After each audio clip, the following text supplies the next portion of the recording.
Update naman tayo sa lagay ng panahon mula sa ating ka-weather, BNC resident meteorologist, Benison Estareja. Benison? Corina, naging mainit sa maraming lugar kanina at tanging mga thunderstorms lamang ang bumagsak sa ilang probinsya dahil sa high pressure area po yan sa silangan ng Luzon. Kabaliktaran ng low pressure area, associated ang high pressure sa kakaunting ulap at maaraw na panahon. Ang high pressure area din ang pumipigil sa ngayon para lumakas ang southwest monsoon or hanging habagat na kasalukuyang nasa may dulong hilagang Luzon.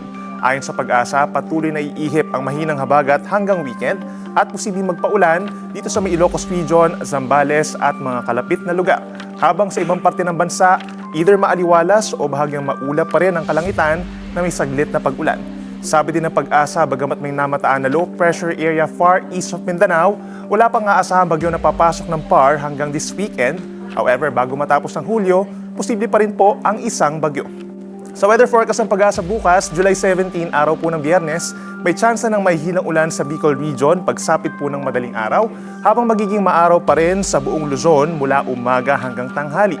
Sa hapon, may tsansa naman ng pagkulimlim sa may northern and central Luzon at may aasahan lamang na isolated thunderstorms lalo na sa may Ilocos Region, Cordillera Region, mga probinsya ng Cagayan, Nueva Ecija at Nueva Vizcaya. Habang sa gabi, mababawasan na uli ang mga pag-ulan sa northern and central Luzon.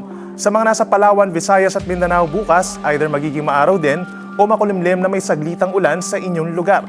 Sa umaga, posible po ang isolated light rains sa may Eastern Samar, Central Visayas at dito rin po sa paligid ng Moro Gulf sa may Zamboanga, Sibugay. Habang sa pagitan ng alas 2 at alas 7 ng gabi, ihanda na po ang inyong payong dyan sa Mindanao dahil posible naman ang mga saglit na thunderstorms, lalo na sa Maguindanao del Sur, Bukidnon, Agusan del Sur, Surigao del Sur at malaking bahagi pa ng Soc-Sargen and Davao Region. Minsan may thunderstorms po dyan. Wala naman itong kinalaman sa anumang bagyo o LPA.